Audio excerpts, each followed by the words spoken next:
Iglesia, buenos días. El día de hoy quería compartir un devocional que va acerca de un llamado que tenemos nosotros como cristianos, como hijos de Dios. Y quería comentarte o contarte un poco acerca de una historia. Y más que una historia, allá en los 1700 empieza esta historia fascinante, el movimiento de los moravos, que se presenta como el más increíble emprendimiento de misioneros en toda la historia cristiana. Y comienza en 1722 más o menos cuando el conde Nicolás Zinzendorf, eh, profundamente devoto y piadoso y con un sueño de formar una comunidad de fe radical, recibe un pequeño grupo de moravos y que venían sufriendo pues de persecuciones y una intolerancia religiosa en varias regiones de Europa. Y a raíz de esto se constituye poco a poco y se va incrementando este grupo. uh, Alrededor de algunos años ya eran 300 personas las que constituían este grupo y a lo largo del tiempo fue expandiéndose. Ahora hay cosas interesantes que vemos en este grupo de los moravos. Uh, no sé si alguna vez has escuchado acerca de ellos, pero ¿sabías acaso que en 1727, por ejemplo, los moravos comenzaron una vigilia de oración que continuó sin interrupción por un plazo no menor a 100 años? Increíble. Una vigilia de oración. A 65 años de haber comenzado esta vigilia justamente de oración, más del 50% de los que pertenecían a este grupo de los moravos y eran enviados ya al campo misionero. El 50%. Los misioneros moravos eran enviados solamente con pasaje de ida. No había retorno. Una vez llegados a su destino, debían procurar su propio sustento. Todos los integrantes de la comunidad, además, esta comunidad morava, se incluían en células donde se discipulaban unos a otros. Tuvieron características muy interesantes en las que primaban la devoción y la sencillez en cada uno de sus miembros. Y cuenta la historia, una historia increíble en la que dentro de sus reuniones hubieron dos chicos, dos jóvenes de 20 22 años, que guiados por el Espíritu Santo, ellos se levantaron en medio de su comunidad y dijeron: hermanos, Dios nos está enviando a llevar el Evangelio a la isla de Santo Tomás. Ahora yo me imagino un escándalo dentro de esa sala, las familias de aquellos chicos, cómo habrán tomado la noticia en ese contexto.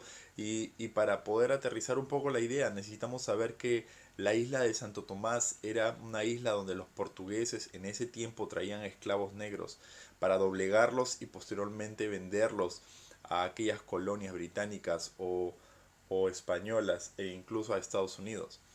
Entonces, eh, difícilmente la religión entraba a través de esa isla, no era permitido por el gobierno. Y entonces les preguntaron a estos chicos: ¿y cómo ustedes podrían llegar ahí? Si no lo, es imposible que lleguen, no los dejarían si van justamente con el mensaje del Evangelio. Y ellos respondieron que el Espíritu Santo ya les había dado la estrategia. Es interesante poder ver esa estrategia. Ellos dijeron venderse como esclavos para llevar el Evangelio a esos esclavos. Venderse como esclavos. Estos jóvenes vendieron todas sus posesiones y compraron un billete sin retorno. Estos jóvenes vendieron todo lo que tenían. Puedes imaginar a sus madres preguntando: ¿por qué? ¿Por qué usted? ¿Por qué mi hijo? Cualquiera menos él. A veces no entendemos el llamado de Dios para nuestras vidas, pero sin embargo, estos dos chicos entendieron que su llamado era hacerse esclavos para compartir el Evangelio con otros esclavos. Y ellos respondieron la frase a esa pregunta, el porqué de lo que estaban haciendo, en una frase que se convirtió luego justamente el lema de los moravos o de ese grupo, de ese gran movimiento. Y la frase que ellos respondieron fue: para que el Cordero reciba la recompensa por su sufrimiento. para que el Cordero reciba la recompensa por su sufrimiento. ¿Por qué lo hacen? Para que el Cordero reciba la recompensa por su sufrimiento. ¿Qué es lo que pudo impulsar a esos jóvenes que tenían toda una vida por delante? 20, 22 años, seguramente con futuros prometedores, la ilusión de casarse y formar una familia, sus familias, abandonar el entorno en que se desenvolvían, el mundo conocido, um, y comprar un billete sin retorno a aquella isla para sembrar el Evangelio de Cristo a esclavos, incluso sabiendo de que eso podría costarles la propia muerte. Qué duro, ¿verdad? Déjame preguntártelo de otra forma. ¿Qué es lo que impulsa a mártires de todas las edades a no negar su fe? Vemos en la palabra tantos discípulos de Cristo que a pesar de ser sometidos y de ser sentenciados por la fe que profesaban, ellos nunca negaron su fe. Y a lo largo de la historia de la, del cristianismo podemos ver en diferentes contextos cuánta persecución hubo de parte de diferentes culturas hacia el pueblo de Dios, hacia el cristianismo. Y sin embargo, haber perseverado y haber sobrevivido y poder gozar del día de hoy, de una libertad, de poder gozar de las escrituras, de poder gozar de la intimidad con nuestro Dios sin necesidad de ser perseguidos. ¿O qué impulsa a aquellos misioneros que salen y dejan de repente la comodidad de sus hogares y del contexto en que viven para poder compartir el Evangelio a otras naciones, sintiendo un llamado de parte de Dios? O de repente no nos vayamos tan lejos. ¿Qué es lo que hace que personas se paren y comiencen no simplemente a ser oidores o expectantes dentro de la iglesia local, sino a participar y a servir dentro de algún área específica para promover el Evangelio de Cristo? Yo creo que la respuesta es esta: una deuda de amor, una deuda de amor para con Jesucristo. Y aunque nunca podremos llegar a condonar esa deuda, y es que no se trata de nosotros, Él ya la pagó. Él pagó la deuda que nosotros teníamos, una deuda de muerte, una deuda producto del pecado que había en nosotros. Y Jesucristo ya la pagó toda. Hemos sido redimidos de toda deuda y aún así en nuestros corazones hay una deuda de amor, por tan grande amor que tuvo Él por nosotros, por la gracia a la que fuimos sometidos cuando creímos en Él.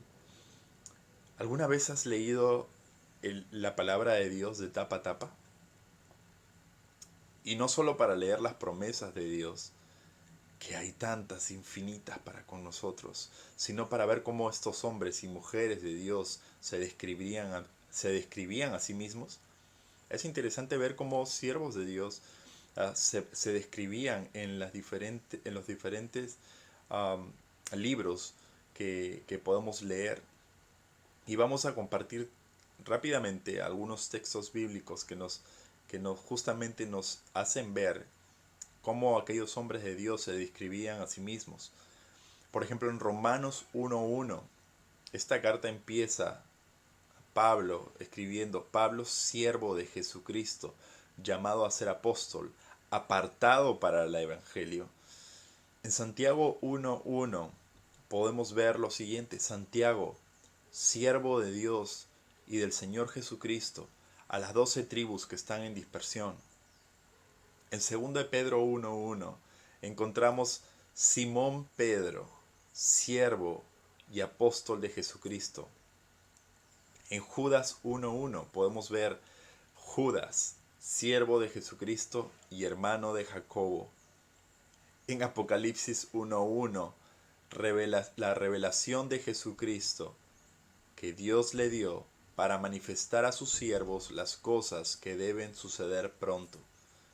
Wow, aquí literalmente nos habla de una revelación que está accesible para aquellos siervos de Dios que han creído acerca de las cosas que van a suceder pronto. Entonces, para aquellos que son más rápidos, ¿cuál es la palabra común en estas descripciones? La palabra siervo, siervo de Jesucristo. Habiéndose podido denominar ellos o describir de muchas formas, un líder de repente, el ungido, director, el ministro y diferentes títulos que se podrían haber denominado. Bueno, ellos decidieron describirse a sí mismos como siervos de Jesucristo. Ahora, la palabra siervo, escrita en el griego, hace en realidad referencia a la palabra esclavos. Esclavos. Y si bien es cierto, entre siervo y esclavos, estas palabras tienen mucho en común, pero existe también una notable diferencia. Y es que una de las cosas que podemos percibir a simple vista es que el siervo es contratado y el esclavo es poseído. Y Pablo y Pedro y Santiago y Judas y cada uno de ellos, pudiendo haberse denominado de cualquier otra manera, ellos decidieron describirse como esclavos de Jesucristo. Decidieron vivir vidas que no les pertenecieran literalmente, como si su dinero no les perteneciera, como si sus propias vidas no les pertenecieran, como ellos se desprendieron de sus pertenencias, fueron hombres esclavos de Jesucristo. Hoy en día, esta palabra, esta clase de hombres podría ser conocido, um, o podríamos denominarlos como locos, radicales, fanáticos. Hoy en día es difícil encontrar personas apasionadas por Dios a tal límite que, que son catalogados como fanáticos. Y qué peligro es considerar de que Jesús nos está haciendo un llamado en diferentes niveles. Qué peligroso. No hay un nivel acomodado y y un nivel fanático. En realidad todos estamos llamados hacia lo mismo. Y creo que Cristo Jesús, el mensaje que nos da a través de los evangelios, es que necesitamos que nuestro corazón, eh, el inclinar nuestro corazón, requiere que nosotros tengamos una actitud de siervos, una actitud que se humille delante del Señor de señores y Rey de reyes. Y a veces no entendemos que este contexto implica algo bastante radical que pase en nuestro interior. Yo creo que estos hombres prefirieron ser conocidos como esclavos de amor, esclavos de amor. Y yo no quiero hablarte de lo que significa, yo quiero hablarte de lo que significa ser un esclavo de amor, pero usando un texto que vemos en el Antiguo Testamento, que es parte de la ley que Dios le da a su pueblo, porque creo yo que Dios aún el día de hoy está esperando que el pueblo se levante como esclavos de amor por Él. Entonces yo creo que tú me acompañes por favor a Deuteronomio 15, del 12 al 18, y vamos a leerlo en este momento. Deuteronomio 15, 12 al 18. La palabra de Dios dice: si se vendiere a tu hermano hebreo o hebrea, y te hubiere servido 6 años, al séptimo año le despedirás libre. Y cuando le despidieres libre, no le enviarás con las manos vacías. Le abastecerás liberalmente de tus ovejas, de tu era y de tu lagar. Le darás de aquello en que Jehová te hubiere bendecido. Y te acordarás de que fuiste siervo en la tierra de Egipto, y que Jehová tu Dios te rescató. Por tanto, yo te mando esto hoy. Aquí vemos el contexto que justamente nosotros muchas veces aplicamos a nuestro cristianismo en este tiempo. Somos bendecidos para bendecir. Entonces, la palabra continúa en el verso 16. Y si Él te dijere, no te dejaré, porque te ama a ti y a tu casa, porque le va bien contigo. Entonces tomarás una lesna, horadarás su oreja contra la puerta, y será tu siervo para siempre. Y así también harás a tu criada. No te parezca duro cuando le enviares libre, pues por la mitad del costo de un jornalero te sirvió 6 años, y Jehová tu Dios te bendecirá en todo cuanto hicieres. Y este texto nos habla de la ley que regulaba el trato con los esclavos en el Antiguo Testamento, en la ley que Dios le dio a su pueblo.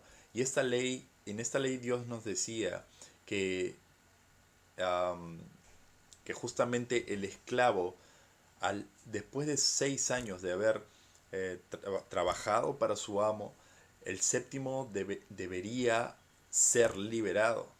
Y no solamente liberado y a su suerte, sino que el amo estaba en la obligación de bendecir su vida y de liberarlo, pero con bienes que le correspondían por todo ese tiempo de trabajo. Entonces, me encanta lo que nos dice Dios a través de esta ley, porque Él estableció que el séptimo año era el año de la libertad. Y aún lo mejor, que además no solo el Señor, el amo, tenía que dar la libertad, sino que tenía que preparar una fiesta, un banquete, hacer regalos con toda la riqueza que ese hombre, siendo esclavo, había generado durante esos 6 años, y hasta capacitarlo para comenzar una nueva vida. Y eso suena mucho mejor, la verdad. Eh, Ahora, hay algo que estaba escrito en letras pequeñas dentro de ese contrato o de esa ley. Y es que algo que rara vez ocurría es que al cumplirse estos 6 años, el corazón del esclavo y el corazón de su amo pasaban de una relación laboral a algo tan íntimo, tan estrecho, que esos corazones se unían entre sí, se fijaban uno al otro. Y cuando llegaba ese séptimo año, el esclavo había llegado a amar tanto a su amo que podía rechazar voluntariamente su libertad. Entonces le dice a su amo: no te dejaré porque te amo a ti y amo a tu casa, porque he descubierto que ser un pequeño esclavo en tu casa es mucho mejor que ser el dueño de mi propia vida. No te dejaré porque me va bien contigo. Y rechazaba su libertad. ¡Wow! ¡Wow! ¿A qué nivel de intimidad habrán llegado el esclavo y su amo para poder estrechar de tal forma esos corazones que el esclavo mismo renunciara a su libertad por quedarse compartiendo los beneficios, compartiendo esa relación íntima con la familia y con su mismo amo?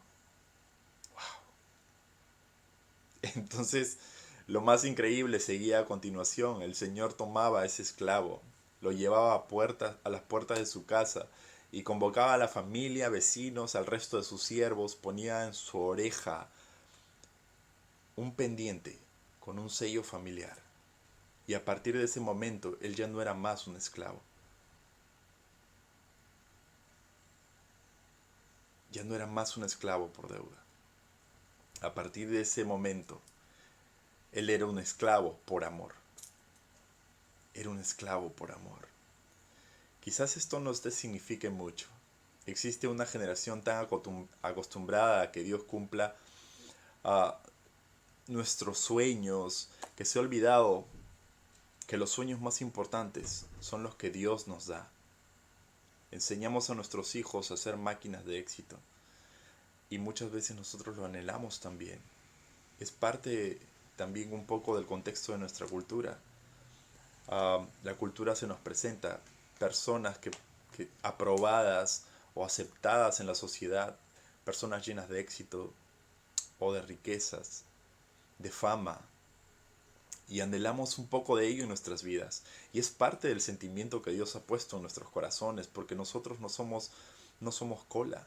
La palabra dice que nosotros nos ha levantado como cabeza. Entonces, hay cierto anhelo en nuestro corazón por ello, ¿no?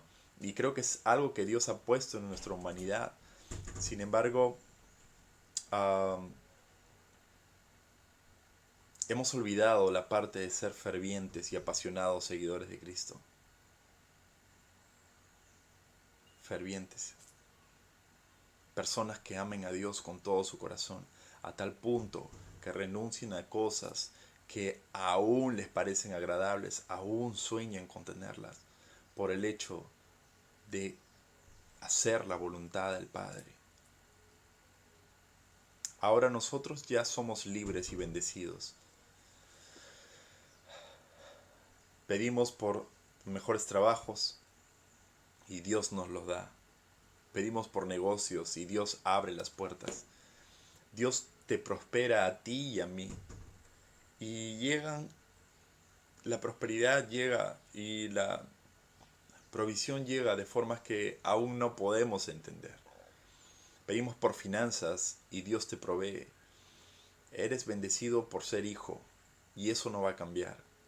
Tú eres hijo y tienes que saber de que tu relación con el Padre es estrecha. No hay nada que pueda apartarte salvo el pecado. ¿Sabes qué? Si tú eres hijo, tú sabes que tu relación con Él nadie la puede dañar. Tú puedes tener el privilegio de acercarte confiadamente al trono de gracia, sabiendo de que Él escucha y Él atiende tus ruegos y tu clamor. Pero se trata de otra cosa. Es el grito de esclavo que sale de tu interior. Y ese sentimiento de deuda que a veces tenemos con nuestro Padre, por tan gran amor Él tuvo por nosotros, que envió a su Hijo para que todo aquel que en Él pierda, para que todo aquel que en Él crea no se pierda, mas tenga vida eterna. Esa deuda que nosotros sentimos en nuestro corazón, aunque no depende de nosotros, porque Él ya hizo todo por nosotros. Y tan solo nosotros al momento de creer, y es por fe, por gracia, por medio de la fe, que nosotros somos salvos y que recibimos todas las recompensas del Padre. Pero hay una deuda que sentimos con nuestro Padre. Dejar de ser el dueño de mi propia vida. Dejar de ser el dueño de mi propia vida. Esa es mi meta. Ese es mi objetivo. Porque Dios me va tan bien contigo. Me va tan bien a tu lado. Siento paz en mi corazón. Siento que tú me llenas constantemente a través de tu Espíritu Santo y a través de tu palabra. No hay nadie que me pueda entender más que tú. Tú eres el centro de mi vida. Y entonces no se trata de tu salvación. Sabes que eres libre. La deuda ya ha sido saldada. Dios te va a bendecir. Pero hay algunos aquí y en este momento que escuchan el devocional, que sienten aún ese peso de deuda, que les está arruinando un poco la vida. Porque ya no podemos vivir más para nosotros mismos. Porque no podemos vivir solo para cumplir nuestros sueños o para satisfacer los deseos que tenemos en este momento, sino que se trata de algo más. Necesitamos vivir para un bien mayor y sabemos que esa esperanza que tenemos en Dios, ese es nuestro objetivo principal. Esa es la meta que tenemos como hijos de Dios. Ahora siento que tengo que vivir los sueños de mi Padre.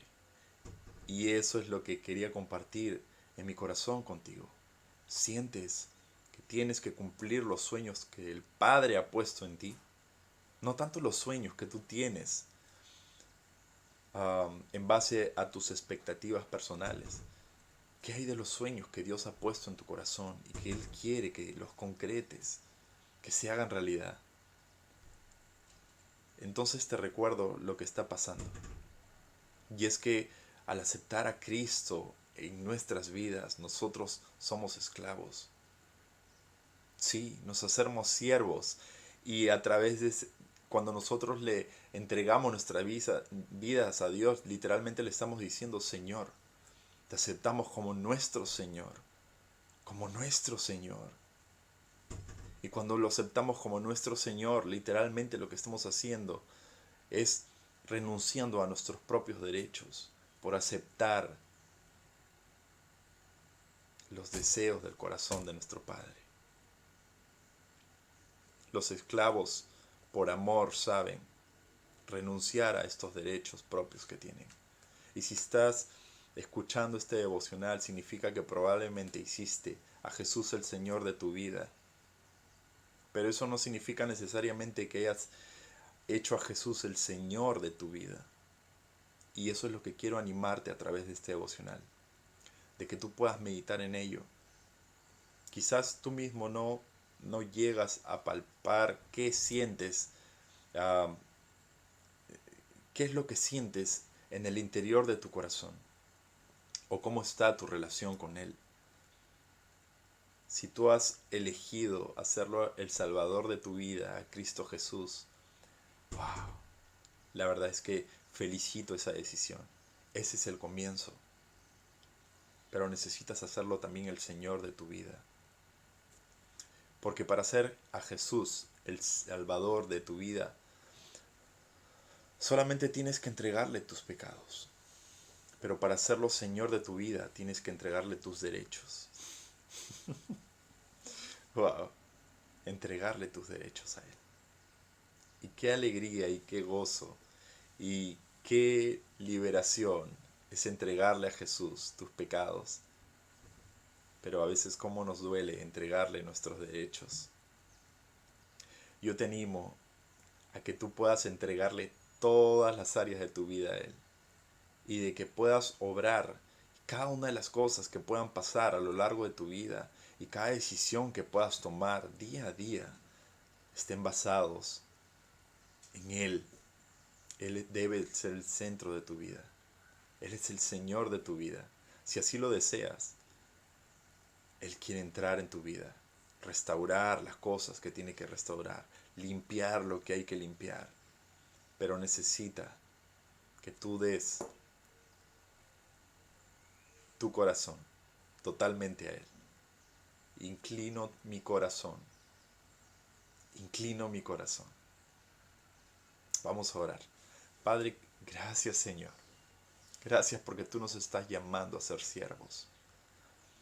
Gracias Señor porque en algún momento de nuestras vidas nosotros te entregamos nuestras vidas a ti. Y a raíz de eso hemos visto, Padre, tanta bendición en nuestras vidas. Y no solamente hablamos, cuando decimos bendición, Señor, nos enfocamos en lo material que ha habido en nuestras vidas, Padre Santo, pero aún así tú nos has sustentado. Tú has abierto puertas inimaginables. Tú has traído salud, bienestar a nuestras vidas, papá. Y estamos tan agradecidos por ello. Pero queremos dedicarte aún esos detalles que tenemos escondidos, aún esas áreas que no te hemos entregado aún. Padre, enséñanos a ser dependientes de ti. Haznos siervos tuyos, Señor. Humíllanos para ser enaltecidos. Gracias, Señor, porque tú pones esa deuda en lo profundo de nuestros corazones, Padre. Y sabemos que el Evangelio no está enfocado en nosotros, papá, sino en ti. Jesús, tú eres el centro de todo. Y por esa misma razón, Señor, queremos dedicarte a ti cada cosa que hacemos, Señor. Como la palabra nos dice, hacer todo como para ti, como para el Rey de Reyes y Señor de Señores. Y de que tú entres a gobernar cada área de nuestras vidas, Señor. Te dedicamos este tiempo a ti, Señor. Gracias por poder compartir un poco más acerca de tu palabra. Y bendigo, Señor, a tu iglesia, Padre Santo, para que podamos seguir hacia la meta trazada, a entrar por ese camino angosto que tú nos has dado, Señor. Gracias, Señor, porque tú eres bueno y bueno en gran manera. Te damos gloria a ti en el nombre de Jesús. Amén. Amén, iglesia. Espero que haya sido bendición para cada uno de ustedes y que Dios le bendiga su semana.